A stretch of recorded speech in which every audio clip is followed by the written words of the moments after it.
चीनी अब तक के अपने उच्चतम स्तर पर है, लेकिन जिस तरह से पिछले एक महीने में चीनी के दाम बढ़ रहे हैं, उससे लोग ये सोचने पर मजबूर हो गए हैं कि आम ज़रूरत की चीज़ों में शामिल चीनी क्या कभी सस्ती हो पाएगी। और इतनी तेज़ी से चीनी के दाम आसमान आखिर क्यों छू रहे हैं, आज हम इसी पर बात करेंगे। नमस्कार, मैं हूं आपके साथ हेमंत कुमार। देश भर में चीनी के दाम आसमान छू रहे हैं। देश के आम आदमी के लिए चीनी चाय से लेकर खीर और हर मीठा व्यंजन जो भारतीय घरों में बनता है, उसकी सबसे बड़ी ज़रूरत है। हर बार घर में मेहमान आ जाएं या फिर कोई भी मौका हो, अवसर हो, काम से थकान हो जाए या फिर गपशप करने का मन हो जाए, अमूमन किसी न किसी के मुंह से निकल ही जाता है कि चलो चाय बना लो। फिर चाय आते ही एक शब्द और है जो ज़्यादातर सुनने में आता है, और वो है चीनी कम है। लेकिन अब चारों तरफ से एक ही आवाज़ है कि चीनी महंगी हो रही है, क्योंकि कई शहरों की फुटकर दुकानों पर चीनी 65 से 70 रुपये या प्रति किलो के हिसाब से या उससे भी ज़्यादा तक पर बिक रही है। और इसी के चलते अब सरकार ने 10 लाख टन चीनी विदेशों से मंगाने का फैसला किया है। लेकिन क्या विदेशों से आने वाली चीनी भारत की आपूर्ति को नियंत्रित कर पाएगी, इस आपूर्ति को पूरा कर पाएगी? इसमें संशय है, क्योंकि सवाल बरकरार है कि क्या चीनी कभी फिर से सस्ती होगी। तो आप जान लीजिए कि ब्राज़ील के बाद दुनिया का सबसे बड़ा गन्ना उत्पादक है भारत, और भारत अचानक चीनी की किल्लत में कैसे फंस गया, ये सवाल हर किसी भारतीय के मन में है। दाम अभी और क्या बढ़ेंगे या सरकार इसे थाम पाएगी, ये सवाल भी हर किसी के मन में उठ रहे हैं। तो सवाल इस बात को लेकर के भी है कि चीनी के दाम पिछले दिनों में आखिर कितने बढ़े हैं कि हाहाकार मच गया। जवाब यही है कि चीनी के दाम करीब 2 साल से स्थिर बने हुए थे, लेकिन जून 2026 से चीनी की कीमतें अचानक से बढ़ने लगी और फिर चाय के प्याले में भी तूफान आ गया। कुछ लोग ये भी सोच रहे हैं कि इतनी तेजी से आखिर चीनी के दाम बढ़ने की वजह क्या है, क्योंकि हर चौक चौराहे से लेकर के गांव की थड़ी की दुकान पर या चाय की दुकान पर आजकल इसी बात को लेकर चर्चा हो रही है। तो आज के इस वीडियो में हम इसी को पूरा विस्तार से बताने वाले हैं। जवाब ये कि चीनी की डिमांड हर साल अगस्त से लेकर के नवंबर के बीच में बढ़ती है, क्योंकि त्योहारी सीजन में मिठाई और प्रोसेस्ड फूड की खपत ज़्यादा होती है। लेकिन इस बार भी डिमांड बढ़ी, चीनी का स्टॉक इस बार कम है, यानी कि जो आपूर्ति हमारे पास होनी चाहिए थी वो आपूर्ति इस साल कम है। पिछले 9 सालों में सबसे ज़्यादा कम स्टॉक इस बार है। इसके पीछे की वजह क्या है, इन्हें लेकर के जितने मुंह उतनी बात। लेकिन चीनी बनाने का जो सीज़न है वो 1 अक्टूबर से शुरू होता है। भारत में चीनी की सालाना जो खपत है वो 2 करोड़ से ज़्यादा, यानी कि 2.6 करोड़ से लेकर के 2.8 करोड़ टन के बीच में रहती है। सीजन के आखिर यानी कि 30 सितंबर तक 60 से 70 लाख टन चीनी का स्टॉक बच जाता है। लेकिन ऐसा इस बार क्यों नहीं हुआ?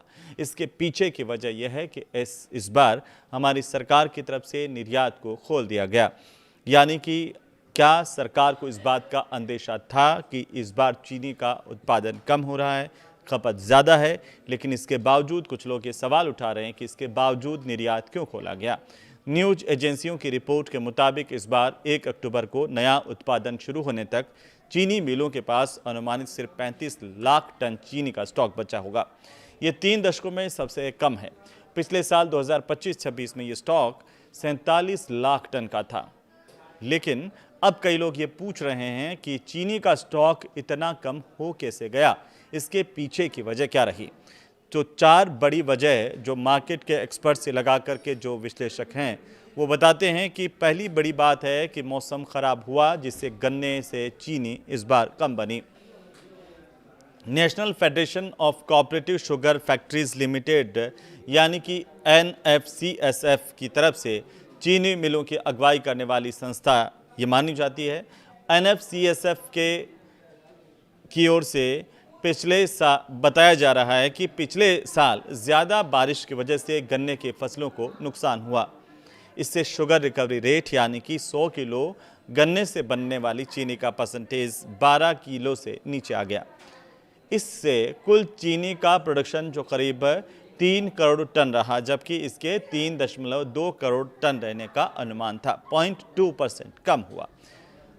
दूसरा बड़ा कारण बताते हैं कि गन्ने में एक बड़ा हिस्सा है गन्ने का वो एथेनॉल बनाने में खप रहा है। कई लोग ये कह रहे हैं कि इसी की वजह से मार्केट में चीनी को लेकर हंगामा है। सरकार की नई एथेनॉल ब्लेंडिंग पॉलिसी के तहत गन्ने का एक बड़ा हिस्सा चीनी के बजाय एथेनॉल बनाने में खप रहा है, ऐसा लोग कह रहे हैं। मीडिया रिपोर्ट्स में भी आ रहा है। इसमें काफ़ी हद तक सच्चाई भी है। ICRA ये कह रहा है कि 2025-26 में चीनी के टोटल प्रोडक्शन का जो अनुमान है वो लगभग 3.1 करोड़ टन का था, लेकिन चीनी का नेट प्रोडक्शन 2.8 करोड़ टन ही हो पाया। जबकि देशों में पूरे मिलाकर के देखें तो पूरी दुनिया में भारत दूसरे नंबर का गन्ना उत्पादक है। वहीं देश में चीनी की अनुमानित जो खपत है वो 2.83 करोड़ की है। ऐसा इसलिए क्योंकि करीब 31 लाख टन चीनी के बराबर गन्ने का शीरा एथेनॉल बनाने में खप गया। ये आधिकारिक तौर पर कहा जा रहा है। Confederation of all India traders यानी CAIT के अधिकारी ये बता रहे हैं कि 3 साल से हमारा ये कहना था कि गन्ने का एथेनॉल में इस्तेमाल मुश्किलें खड़ी करेगा। अब वही समय आ गया है। तो इसके साथ साथ सवाल इस बात को लेकर के और एक और अहम वजह मानी जा रही है वो ये कि कम स्टॉक के बावजूद आखिरकार चीनी का एक्सपोर्ट सरकार ने क्यों किया। केंद्र सरकार ने नवंबर 2025 में आंकड़े कहते हैं कि 15 लाख टन चीनी के निर्यात को मंजूरी दी थी। फरवरी 2026 में 5 लाख टन की मंजूरी और बढ़ा दी गई। सरकार ने कीमतें बढ़ने पर मई 2026 में हालांकि चीनी के एक्सपोर्ट पर अब रोक लगा दी है, लेकिन तब तक 8 लाख टन चीनी देश से बाहर भेजी जा चुकी है। इससे चीनी का स्टॉक 47 लाख टन से घट करके हमारे पास 39 लाख टन रह गया और घरेलू बाजार में चीनी की कमी हो गई। अब शुगर इंडस्ट्रीज क्या कह रही हैं? शुगर इंडस्ट्रीज से जुड़े लोग बताते हैं कि मिलों से सप्लाई का संकट मार्च 2026 में ही शुरू हो गया था, लेकिन एक्सपोर्ट पर रोक 2 महीने बाद लगी। 2 महीने तक हम बड़ी मात्रा में एक्सपोर्ट कर चुके थे। साफ है कि कोई सिस्टम को गुमराह कर रहा था कि चीनी का स्टॉक पर्याप्त है, जबकि असल में टोटल प्रोडक्शन खपत के बराबर भी नहीं था। क्या ये एक बड़ी गलती थी या फिर भूलवश ऐसा हो रहा था, या इसे लेकर के सरकार संजीदा नहीं थी? इस पर अलग अलग लोगों की अलग अलग राय है।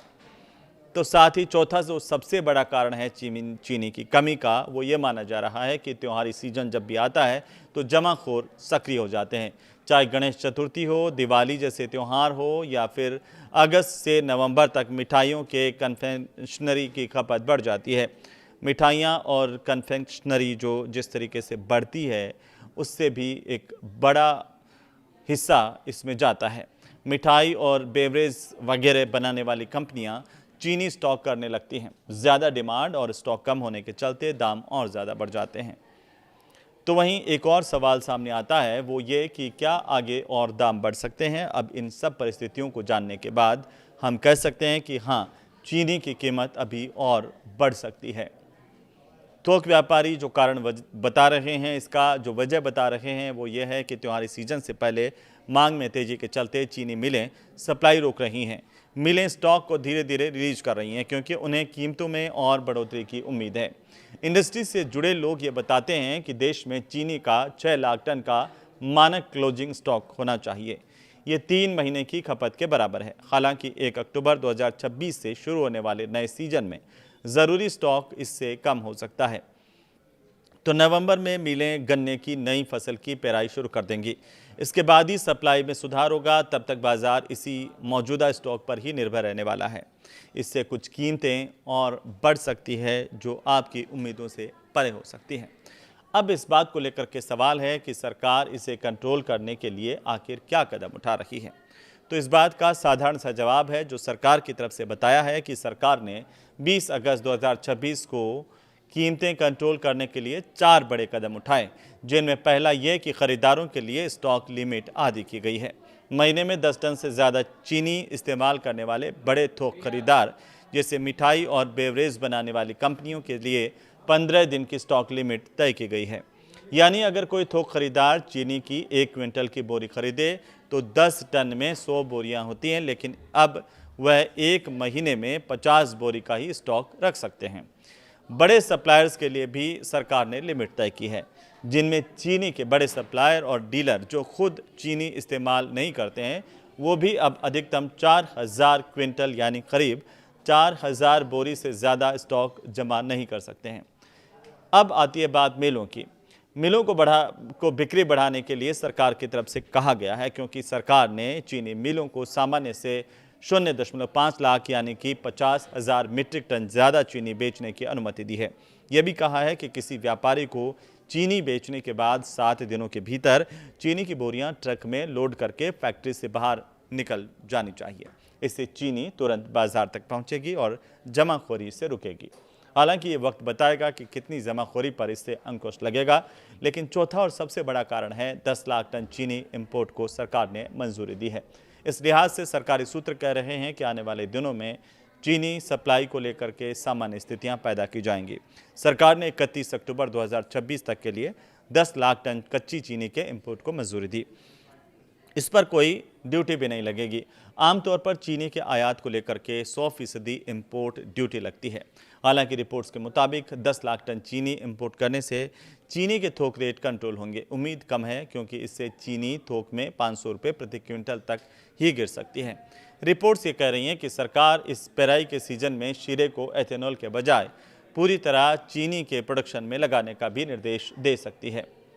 तो सवाल ये भी है कि क्या विदेशों से चीनी का आयात पहले से होता रहा है? कई लोग ये सवाल उठा रहे हैं।